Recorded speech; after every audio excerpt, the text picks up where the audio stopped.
Hey, Jim, thanks for that report you gave me the other day. My client loved it. You gave it to your client? No, I made a copy for him. We have a limited subscription to those reports. You can't copy them or distribute them without permission. Really? Yeah.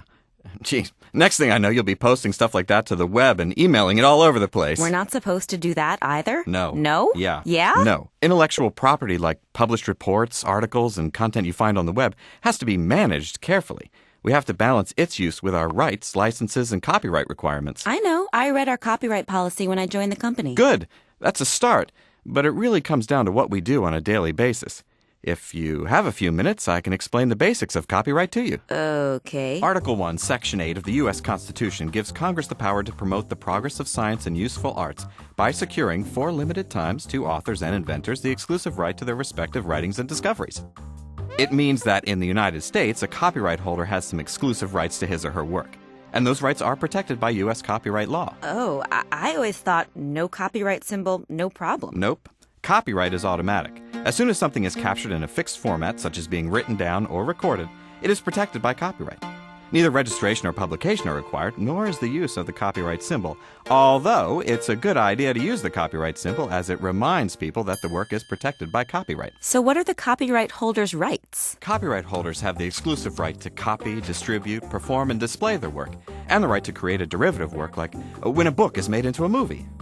This is why you may need permission if you want to email a research report to your project team or a customer, post an article or a report on a company wiki or an intranet site, reprint articles in a company newsletter, post a news story about our company on our website, or make a photocopy of a newspaper article to hand out at a meeting. Really? For everything? Well, a lot of things, such as books, magazine and online articles, songs, screenplays, choreography, photos, artwork, podcasts, and software. They're all protected by copyright.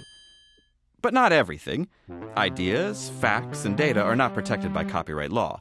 Logos and taglines aren't either, although they might be protected by trademark law. Anything created by the U.S. government is not covered by copyright law. Neither are works for which the copyright has expired. But what about fair use? If it's for our research, doesn't fair use mean I can use the material? Maybe. Fair use recognizes that certain uses of the copyright-protected work do not require permission from the copyright holder. Fair use allows for the use of the copyright-protected work for commentary, parody, news reporting, research, and education.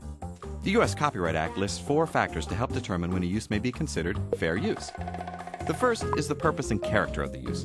If the use is intended to help derive financial or other business benefit, then it is less likely to be considered fair use. That usually ends the analysis for most business uses. Next is the nature of the copyrighted work.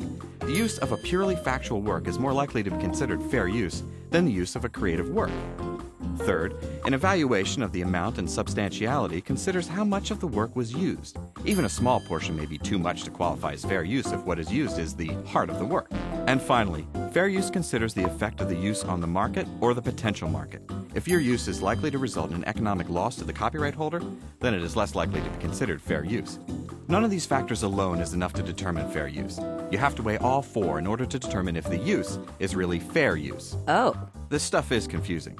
For example, many people confuse the physical ownership of a book or a CD with owning the copyright to that work. The first sale doctrine permits lending, reselling, disposing, etc. of the item, but it does not permit reproducing the material, performing it, or any of the copyright holder's other exclusive rights. Attribution is another area of confusion. People think if they just cite their source, they're good to go. But attribution is not a substitute for copyright permission. If the work is protected by copyright, you must obtain permission from the copyright holder or their agent in order to use it. And lots of people confuse the legal concept of the public domain with the fact that a work may be publicly available, such as information found in books or on the internet. The public domain comprises all those works that are either no longer protected by copyright or never were. Oh, I see. Most people do not intentionally violate copyright law.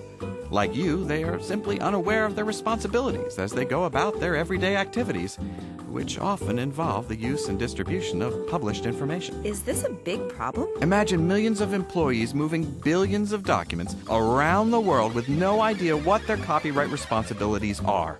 It kills me. I guess it is a big problem. But does it really matter? I mean, who's going to know? It matters, for many reasons. First and foremost, it's the law. It's unlawful to infringe on the rights of copyright holders. They can sue for damages or to recoup lost profits as a result of infringement, which is costly and, well, it looks bad for the company. It's also a matter of ethics. Demonstrating respect for the rights of copyright holders is simply the right thing to do.